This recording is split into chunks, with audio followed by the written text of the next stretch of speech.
Alright, linkage institutions, welcome back. Unit 3, we're going to introduce third parties in this video.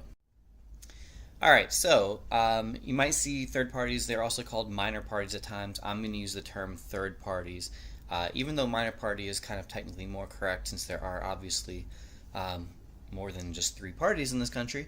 So we're going to look at some different types of them, how they affect politics even though they don't win very often, and then some obstacles that they face will be in the next video. Okay, so our first type of third party, known as ideological parties. These are parties that value principle above all else, even more than they value winning. So I have some examples for you: Libertarian Party, Socialist Party, Green Party. These would be considered ideological because they have a certain idea of how the government should be. In the case of Libertarian Party, they want maximum freedom, as little government as possible. Socialist and Green Party are much more liberal parties, and basically they aren't willing to compromise with Republicans and Democrats. So they think that the most important thing is to make sure that their opinion is heard. Don't compromise, do what you believe is right. Another type is known as single issue parties. These focus on only one single political issue. The examples I have: Free Soil, that's obviously a historical party in the past. Prohibition as well, although you might be surprised to learn that there actually today still is a prohibition party in the United States of America, and they do run a candidate for president in most election years. So yeah, prohibition party. My joke is very stale, but my joke is that the Prohibition Party throws the wildest parties you've ever seen. Alright, so I said it. I'm sorry. Alright, a more common type than that would be the factional party. I have Bolter there because one of the textbooks calls it a Bolter party. I've never heard of that anywhere else besides that textbook. I see it much more commonly. They're referred to as factional parties, so that's the term I'll use. Factional parties, it's a party that breaks away from the major party. So Bull Moose, many of you might be familiar with that.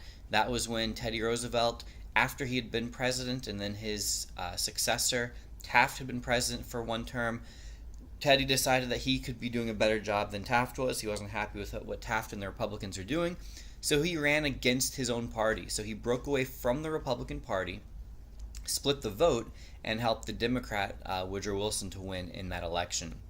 1968, George Wallace, he was a Democrat before that.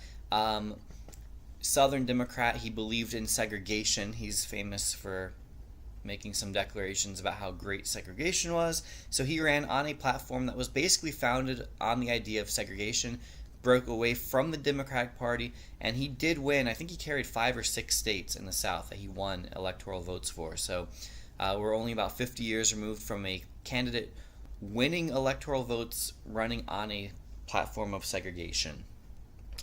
There you go. So what is the role of third parties? Because they aren't going to actually win very often, and especially not at the federal level. Well, they can influence the issues addressed by the 2 major parties. So, for instance, if the Republican and Democratic parties see that the Libertarian Party, for instance, is gaining support, and that, because you have to keep in mind, the Libertarian Party, they ran a candidate last time. I think it was Gary Johnson last time also. He won over 1 million votes in 2012. Now, in the grand scheme of things, 130 million people voting, that's not very much, but it's still 1 million people. So it's not as if this party has like 30 people that support it. So if the parties, Republican and Democrats, see that the Libertarian Party is gaining even more support, it's going up to 1.5 million and then 2 million, they're going to want to try to appeal to those voters because those are people that could help them win elections. So as a result, they might start addressing issues that that party, the Libertarian Party in this case, wants addressed. So they can have a role in that way.